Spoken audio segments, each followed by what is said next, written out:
For the last several months, protesters have repeatedly turned up at sites in Oklahoma along TransCanada's Gulf Coast pipeline route. The southern leg that the company hopes will eventually connect to the Keystone XL Pipeline is said to be on target for completion, but opponents are organizing to make this a long, hot summer for the Canadian pipeline company.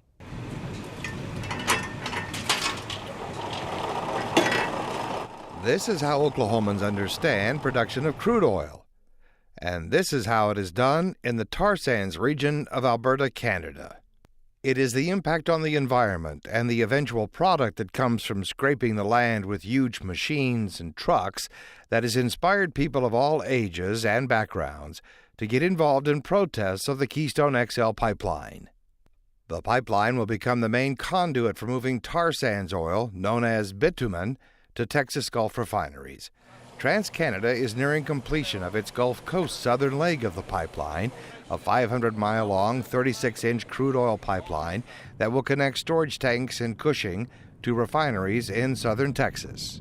We're on schedule for completion later this summer, and we should begin filling the line later this fall and put it in service by the end of the year. To extract tar sands oil, trees and all topsoil must be stripped away. Then the machinery moves in to begin tearing away at the earth. Massive trucks haul the raw product to a processing plant where large amounts of water and energy are used to transform the material into a sludge-like substance that loosely resembles crude oil. The process uses up so much in natural resources and energy and raises so many environmental issues that tar sands oil production has spawned lobbying and protesting to block the northern extension of the Keystone Pipeline that connects the tar sands area to Cushing. Bob Waldrop chained and cemented himself to equipment along the Gulf Coast Pipeline. In a video posted on the website of the Great Plains Tar Sands Resistance, the lifelong Oklahoma says fighting TransCanada becomes a religious experience.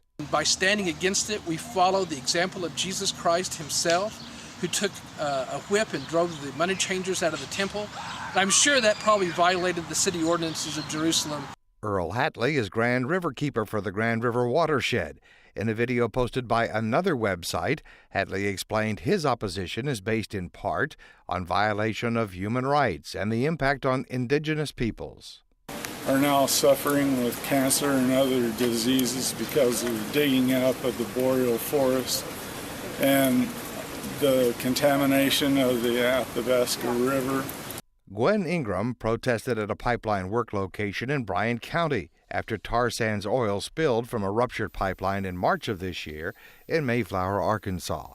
It spewed more than 300,000 gallons of tar sands oil into a residential neighborhood and a cove near a major lake. She made her statement on the Tar Sands Blockade website as part of a group calling itself Idle No More. We're doing what we can to let people know that it's really not what you want. This is, it's going to use 3 times the water, 3 barrels of water for 1 barrel of oil. In April of this year, the now 80-year-old Nancy Zorn used a bicycle chain to lock herself to one of the excavators used to dig the pipeline's trench. People with the tar sands resistance movement trained Zorn, a War Acres native, on what to do and helped walk her through the site early in the morning to begin her protest. And they talked to me about how I would be discovered at first light, which I was. And men with hard hats came down and said, "Oh my, you don't want to do this." They didn't want to arrest me, obviously, because it would get attention. That's what I was there for. She ended up sitting on a pillow, chained to the excavator for nearly 11 hours. Once she ended her protest, the Hughes County Sheriff took over. That sheriff was all business then, no chuckling anymore. He whipped me around, he stuck my hands behind my back, and that hurt some. That hurt. It wasn't just scary, he really hurt me. And once at the county jail in Holdenville, Nancy Zorn was in for another new experience. And there was a cell built for 4 in the jail. I saw 4 bunks when I got there.